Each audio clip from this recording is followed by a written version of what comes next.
Fala pessoal, tudo beleza? Aqui quem fala com vocês é o Alan, este é o Multiverso e bora lá para mais um vídeo. E no vídeo de hoje, como vocês já viram aí, a gente vai estar falando da fase 1 da Marvel, isso mesmo, começando então o universo cinematográfico da Marvel, beleza? Então já deixa aquele like, se inscreva no canal e ativa o sininho para ficar por dentro de todas as novidades, porque tem muita coisa ainda para sair. Vai ter vídeo da fase 2, fase 3, fase 4 e 5, fora a ordem aí cronológica dos filmes, então fica ligado no canal porque tem muito conteúdo ainda para vir aí, beleza? Então já deixa aquele like.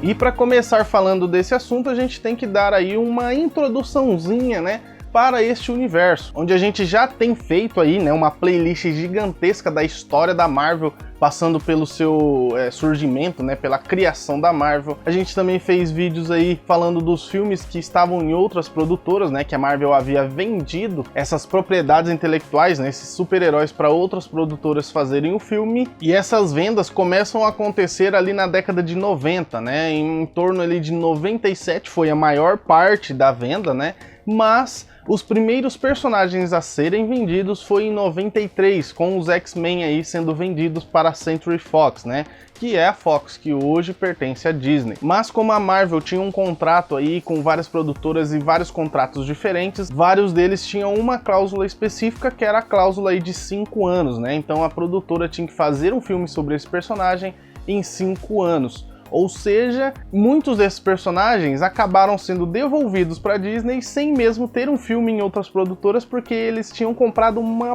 porrada de personagens, né? Então, por exemplo, a Columbia tinha comprado Homem-Aranha, Pantera Negra e um monte de outros personagens, né? A gente viu aí que era uma porrada de personagens mesmo, tipo centenas de personagens, e não ia dar conta de fazer aí tantos filmes assim sobre esses personagens, né, em 5 anos de cada um. Então, por exemplo, tinha que sair 5, 6 filmes por ano, né, para dar conta de tudo esse personagem. E quando saía um filme desse personagem, eles tinham 5 anos para lançar uma sequência, o que também não ocorreu, né? Vários desses personagens acabaram tendo filmes fracos e não compensava fazer um novo filme, né? Então muitos começaram a voltar. E o primeiro personagem a voltar para as mãos da Marvel foi Pantera Negra em 2005, que anteriormente ele pertencia à Columbia, né? A mesma aí que fez o Homem-Aranha. Então eles estavam com esses dois personagens importantíssimos na mão, né? E acabou tendo que devolver em 2005 por não cumprir aí as cláusulas do contrato. E neste mesmo ano, em 2005, eles também teriam aí de volta o Homem de Ferro. Olha só, em 2005 eles conseguiram o Homem de Ferro novamente,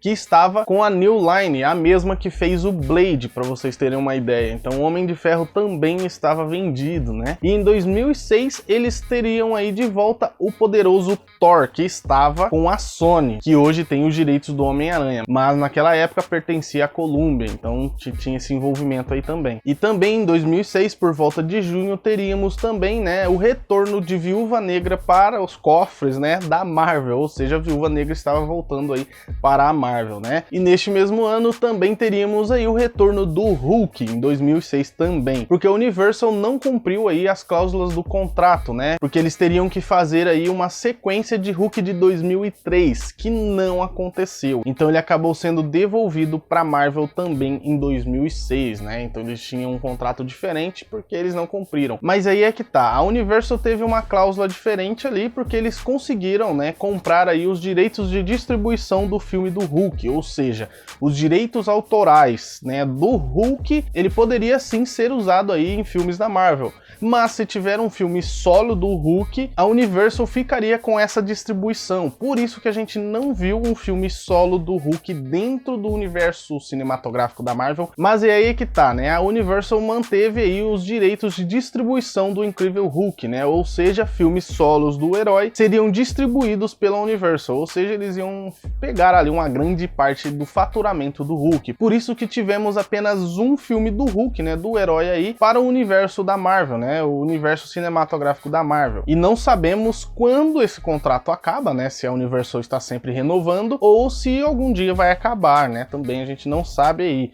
Então é indefinido aí se a gente vai mesmo ver um filme do Hulk, mas a gente sabe que vai sair uma série da Incrível Hulk, né, da She-Hulk. Mas a Sony ainda continuava com os direitos autorais do Homem-Aranha Homem-Aranha, né, que foi fazendo filmes aí até mais ou menos aí por volta de 2012 com o espetacular Homem-Aranha 2. E ali, né, em meio ao 2006, eles já estavam com planos para fazer filmes dos seus universos ali, né, sendo um universo compartilhado. Então eles já pegariam os seus heróis, começariam a fazer filmes ali com pequenas cenas pós-créditos, né, que viriam aí ao final do filme. E essas cenas conectariam a um grande filme no final de uma saga, né? Então era mais ou menos esse o plano da Marvel Studios, né, da Marvel em si, que estava independente até esse momento. Então, né, em 2008 sairia aí o primeiro filme da Marvel, né, Marvel mesmo, que seria o Homem de Ferro, como vocês já conhecem aí, o Homem de Ferro de 2008. E também o Incrível Hulk, também de 2008. Então eles já lançaram 2 filmes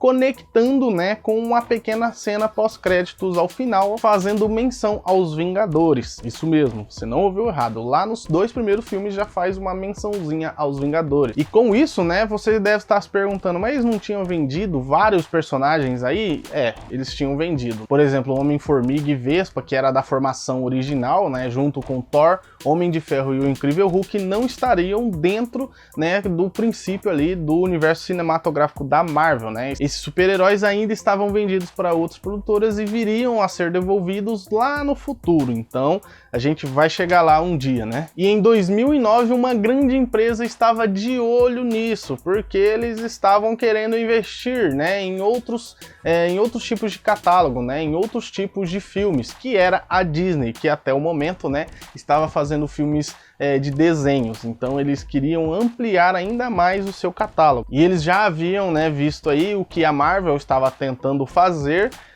curtiu a ideia, porque os 2 filmes foram sim sucessos em sua época, apesar do Hulk ser um pouquinho diferente, né, não ter tanto apelo assim.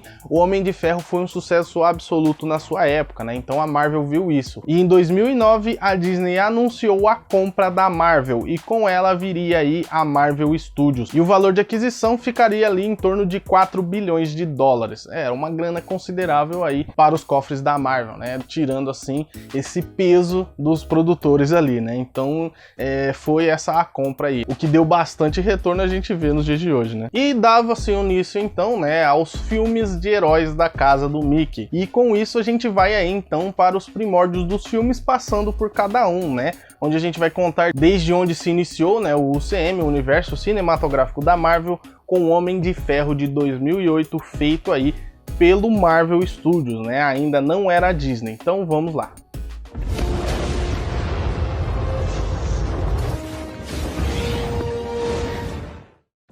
Então, voltando um pouquinho, né, em 2008 com o lançamento de Homem de Ferro, que hoje está disponível aí no Disney Plus. E neste ano, né, eles lançavam esse filme, mas a história dele começou um pouco antes, porque a Marvel estava ali vendo qual era o herói que eles iriam começar, né? E eles apostaram em Homem de Ferro por ser um personagem que não tinha tanto apelo, ou seja, eles não tinham nada a dever a ninguém, né? Então eles, tipo, se a gente errar é um personagem desconhecido. Foi mais ou menos essa a ideia. Então eles não tinham obrigação nenhuma de entregar um filme bom, mas foi o que aconteceu. Eles acabaram entregando sim um filme bom. Então o universo cinematográfico da Marvel começava com Homem de Ferro, isso mesmo, o Homem de Ferro, que viria a ser aí o herói mais conhecido daquele momento ali. E futuramente também, né, sendo um grande super-herói aí no universo cinematográfico da Marvel, onde muitas pessoas falam que conheciam ele dos quadrinhos, mas, né, nem sempre é verdade, porque muitas pessoas acabaram conhecendo o Homem de Ferro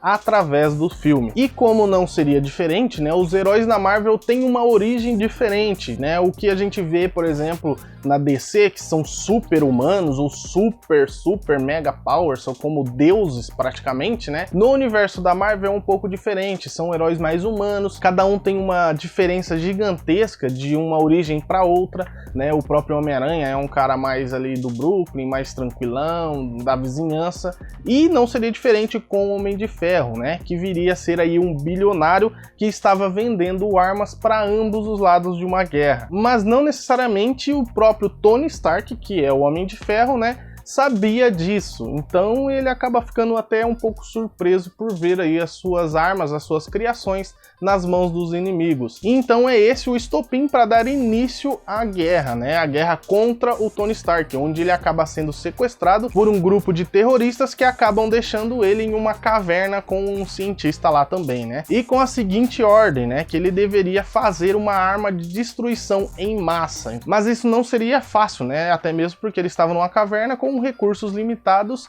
e os caras, né, apontando as armas ali a todo momento para ele, né? E, tipo, tentando forçar ele a fazer essa arma mesmo. Mas o cientista que estava com ele tinha um projeto de uma armadura, mas ele não conseguiria fazer sozinho por falta até mesmo de conhecimento em algumas áreas da própria mecânica ali e tal. E é aí que entra o Tony Stark, né? Entra com a mão de obra, né? Entra com parte da sua inteligência fazendo então a armadura. Enquanto os caras estavam acreditando que ele estava fazendo uma arma de destruição em massa, ele estava fazendo a armadura do Homem de Ferro. Então ele acaba se soltando, né, dali da prisão e indo de volta para sua terra, o que é aí a primeira armadura do Homem de Ferro, a Mark I, que ficou muito conhecida aí no filme, mas que a gente já via isso lá nos quadrinhos. E por ter sido sequestrado, né, por ter sido quase morto, ele acabou adquirindo aí também uma certa deficiência, né, onde estilhaços estavam indo a caminho do coração dele, né, estilhaços de uma bomba estavam indo em direção ao coração. E para desviar isso, né, o cientista que acabou ficando com ele na caverna colocou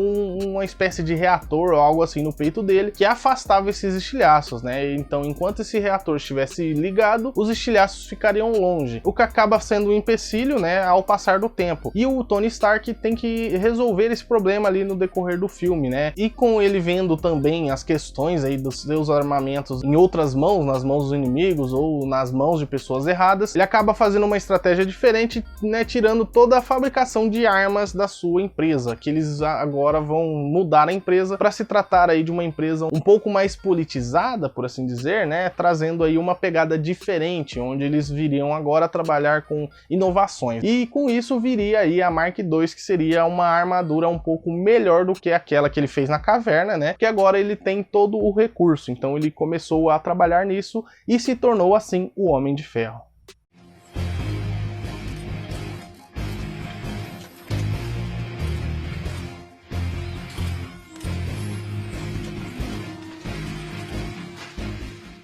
E em 2008 chegava aí, né, o Incrível Hulk, como eu mencionei lá atrás. E com ele viria aí muitas críticas, muitas coisas aí, né? Porque era um filme um pouco mais conhecido, era um personagem um pouco mais conhecido. E também tinha já um filme anterior, que era o de 2003, que foi feito aí pela Universal, que eu tenho ele aqui, né? Eu não tenho o de 2008 ainda, né? Mas eu quero adquirir. E por ser aí um filme com um contrato diferente com a Universal, né? Com os direitos de distribuição do filme, ele acaba não estando disponível aí no Disney Plus, e sim em outros serviços de streaming, como Netflix, Telecine, Globoplay, e na casa do Mickey ele acaba ficando aí no catálogo do Star Plus com um contrato, né? Então não tem um período de tempo que ele vai ficar lá. E não diferente de Homem de Ferro, também contava aí a origem do personagem, né? Que seria o Incrível Hulk, ou também Bruce Banner, que era o cientista responsável aí por dar vida ao Incrível Hulk, né? Então ele se transforma no Incrível Hulk. E o Incrível Hulk, né, começa com o Bruce Banner sendo um foragido do governo dos Estados Unidos, e ele está escondido no Rio de Janeiro, no Brasil. Isso mesmo,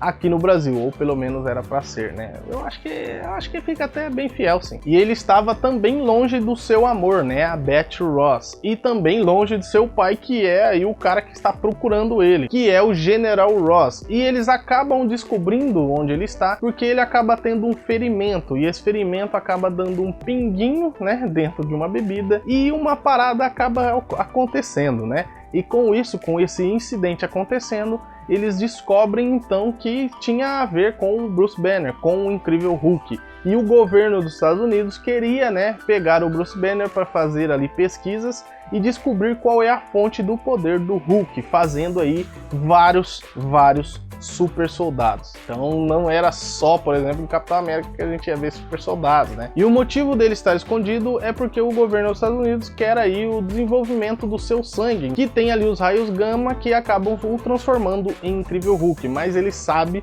que isso é perigosíssimo, né? Então o filme vai se tratar de uma grande perseguição, né? Onde o Incrível Hulk está fugindo aí do General Ross e também da sua equipe, né? Do próprio exército dos Estados Unidos. O que não será uma tarefa fácil, porque quando o Hulk se irrita, ele acaba ficando mais forte. Então esse era o grande filme também de 2008, junto com o Homem de Ferro, que se dava início aí ao universo cinematográfico da Marvel.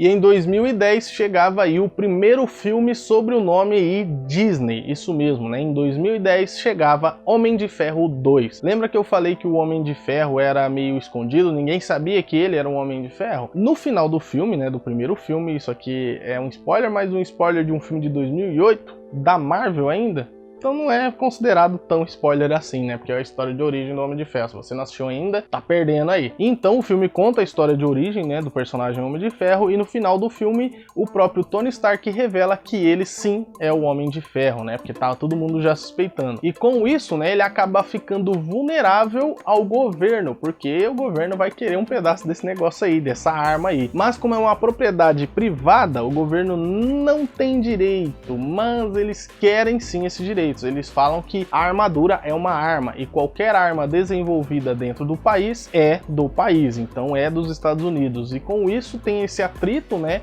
entre o Tony Stark e o governo, que estava sendo representado por Jim Rhodes, que é, como a gente ficou conhecendo aí, como máquina de combate. E com esse conflito ele acaba tendo uma das armaduras roubadas, né, por Jim Rhodes, que leva então essa armadura para o governo contra a vontade de Tony Stark. O que ele não vai conseguir fazer nada, né, porque é para o próprio governo. Como é que você vai fazer, né? O governo foi lá e basicamente tomou à força a tecnologia, né, do Tony Stark. Mas como era uma armadura aí ainda em desenvolvimento, o governo não consegue, né, se aprofundar tanto na tecnologia, porque o Stark é realmente um gênio, né? E eles ficam então, né, só com uma armadura que voa e um canhão ali que nada faz sem o reator do peito do Tony Stark, é mais ou menos isso. Então eles resolvem levar essa armadura para um outro cara que vai dar aí vida à armadura, né? Vai colocar aí as suas armas, né, dentro da armadura, o que seria um concorrente do Tony Stark aí nessa indústria armamentista, né? Então eles vão pro concorrente para ele modificar a armadura do Tony Stark, o que não deixa ele tão contente, mas ele vai fazer o quê, né? E lembra que o Tony Stark ainda assim tinha um envolvimento, né, com a guerra armamentista, que ele estava vendendo para dois lados e ele não sabia que ele estava vendendo para dois lados. Então essas armas mataram muita gente e muita gente tem ódio das indústrias Stark e do próprio Tony Stark por fazer essas armas. E com isso vem aí então o inimigo do filme, que seria o Ivan Vanko, ou também conhecido como Whiplash, que ficaria conhecido aí, né, por ter feito aí uma espécie de armadura, né, ou uma arma tecnológica que envolvia energia elétrica, né? E essa arma acaba sendo usada contra o próprio Tony Stark em uma forma de terrorismo, né, fazendo assim voltar as atenções para o Tony Stark, dizendo que ele não é aquele cara tão bom assim. E ele acaba preso, mas como é o governo dos Estados Unidos, eles acabam pegando esse cara, entregando pro concorrente do Tony Stark para modificar as armaduras, o que dá uma merda federal.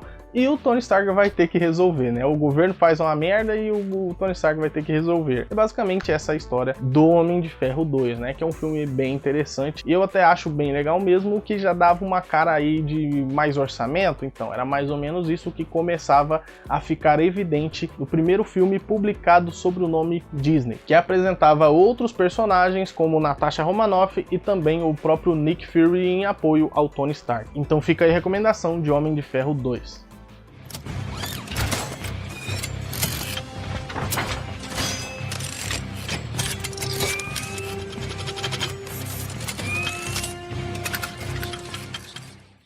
E em 2011 viria aí 2 filmes, né, do universo cinematográfico da Marvel, porque a Disney estava aí com esse mesmo aspecto, mas eles precisavam apresentar ao público, né, que eles estavam no controle agora, e eles fizeram isso com o Homem de Ferro de 2010. E no ano seguinte, como eles viram que deu certo, o Homem de Ferro 2 foi top nas bilheterias, eles viriam com 2 filmes. E esses 2 filmes seriam o Thor e também o Capitão América, mostrando aí que estava finalizando a primeira formação dos Vingadores nos cinemas, né? Então eles estavam aí com 2 histórias de origem. E a gente vai falar aí primeiro do Thor. E o primeiro filme do Deus do Trovão se tornaria aí um marco mesmo para o herói, porque esse herói aqui é um dos que mais mudaram ao decorrer dos anos, né? Porque no primeiro filme era algo um pouco mais sombrio, mas era um filme aí que trazia a história de origem, né? Mais ou menos de origem do personagem no universo da Marvel, porque ele era um deus, ou seja, ele já existia há muitos anos antes,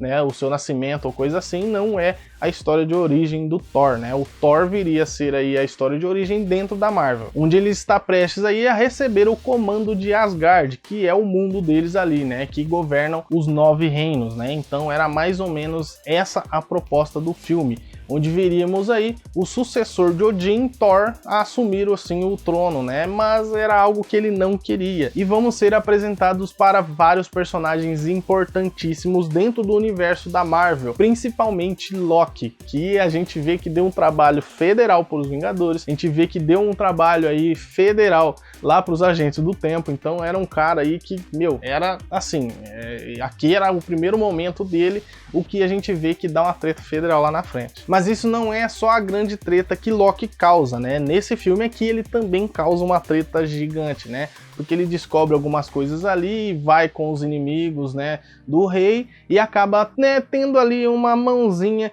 no entorno de uma nova rebelião dentro dos 9 reinos. E com isso, né, viria aí essa rebelião e Odin fala que tudo vai ser resolvido na paz e na calma ali na fala, né? Mas o Deus do Trovão, né, o Thor, é esquentadinho e acaba desobedecendo às ordens de seu pai, o rei Odin. E com isso, né, ele acaba sendo banido por Odin para a Terra. Mas não só isso, né, também foi retirado os seus poderes. E o martelo cai na Terra em um lugar e o Thor acaba caindo em outro, né. Ele então acaba sendo banido dessa forma para ser uma espécie aí de castigo. Então ele tem que provar novamente para o seu pai e para si mesmo que ele é digno do martelo, e com isso, né, vai ter aí várias tretas envolvidas, né? Mas o Deus do Trovão, ele não anda sozinho, né? Os seus amigos ali, o seu esquadrão, acaba vindo atrás dele para tentar salvar e resolver essa treta toda, né? Principalmente a treta que estava estourando em Asgard, né? Mas com eles também vinha aí o inimigo, né? O poderoso aí Guardião. Então tinha essa treta envolvida em Thor, né? O primeiro Thor, o que ele acaba tendo que se refazer, né? Basicamente, né? Tentando ser digno novamente de levantar o martelo do Deus do Trovão. Então essa é a história aí do primeiro filme do Thor.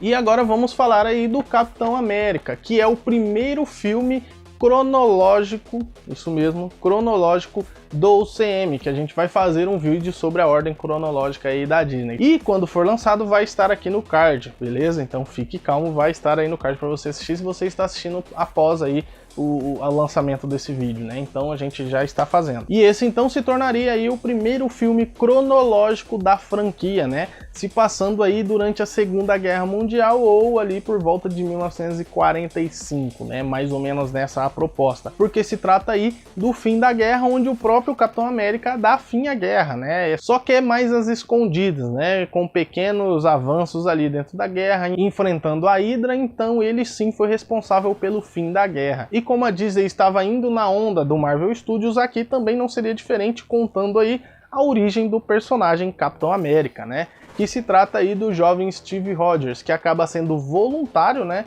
para servir ao exército. Na verdade, ele tentou de todas as formas ir para o exército. E além disso, ele tenta de todas as formas participar aí do projeto Super Soldado. Então ele era um voluntário, o que já mostrava que ele era uma pessoa diferente, sendo um voluntário para uma guerra que estava tendo ali, né?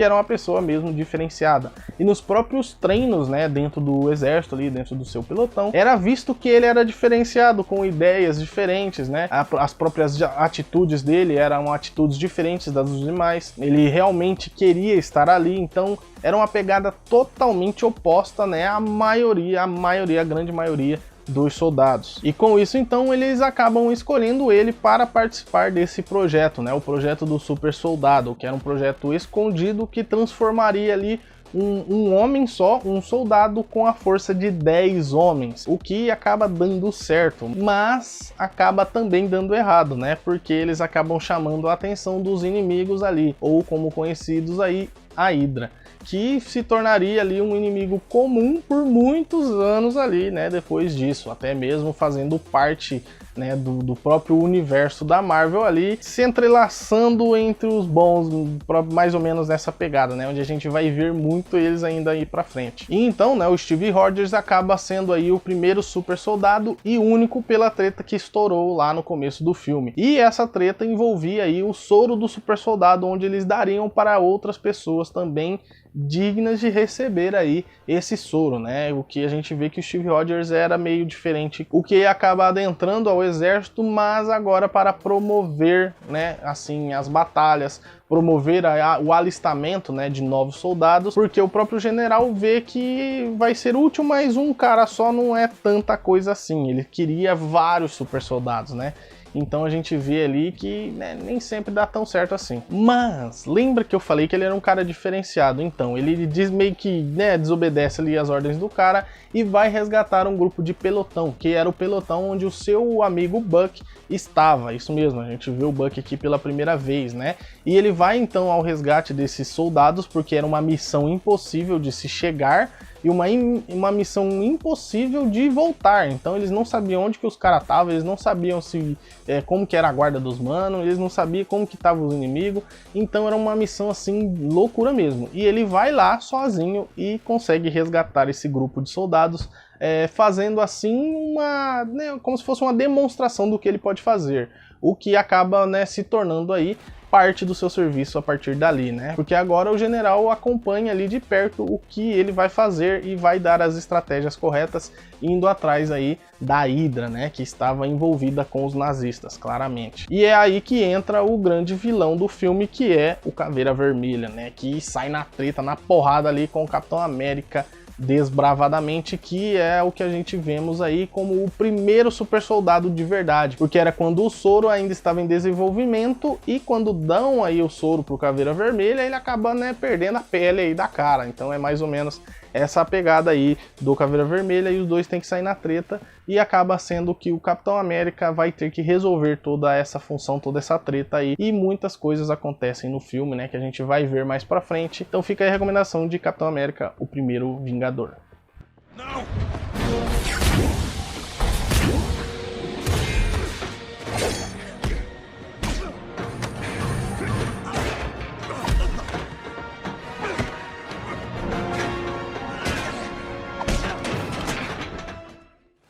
E para dar aí um fim na fase 1, viria aí o filme de todos os personagens juntos, que seria aí o filme dos Vingadores, ou Avengers, né? Que seria aí um filme de equipe, trazendo todos esses personagens que eu falei, né?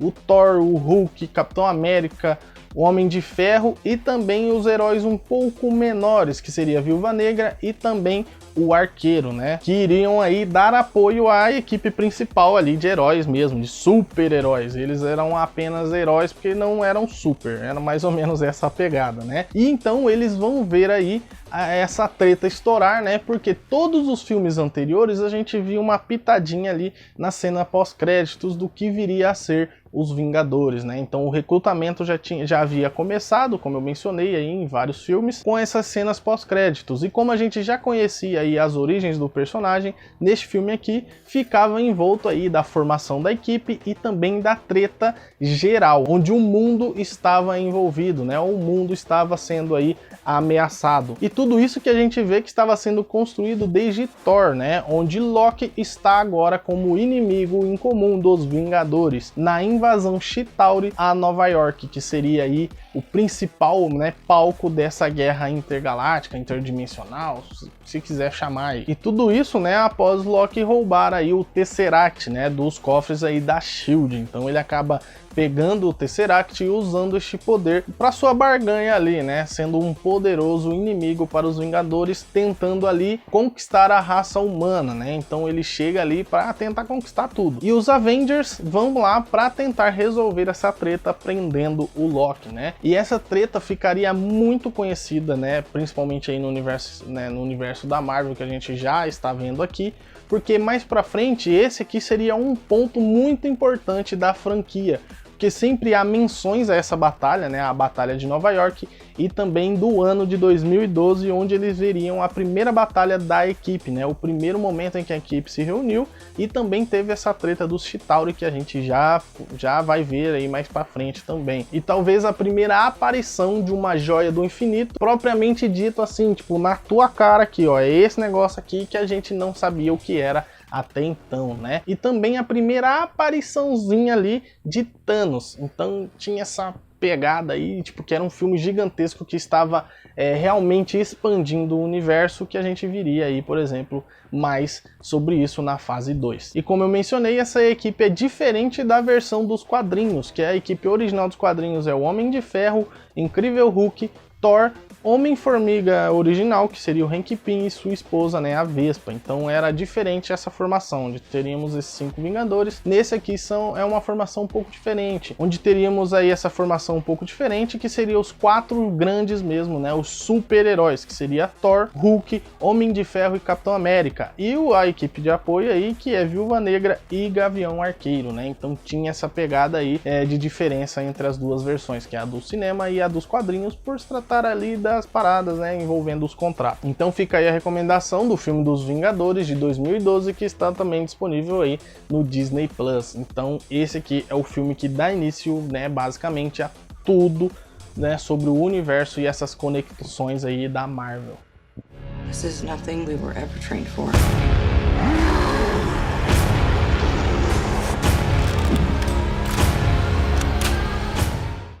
E bom, pessoal, então é isso. Obrigado você que assistiu até aqui. Eu sei que ficou um pouquinho a mais do que os outros vídeos aí que a gente vem soltando sobre as séries, mas a gente precisava dar essa introduçãozinha aí no começo, mas ficou bem completo mesmo, beleza? E eu vou deixar aqui algumas recomendações para vocês, né, que é a nossa playlist, claramente, que a gente está fazendo da história da Marvel, e também, né, a playlist aí sobre as séries, porque vai ter muita coisa que a gente fala nas séries aqui nas fases 1, 2 e 3 principalmente, beleza? Então fica aí ligado que as séries são bem importantes. Então tá aqui as duas playlists, beleza? E eu vou ficando então por aqui. Um abraço e fui!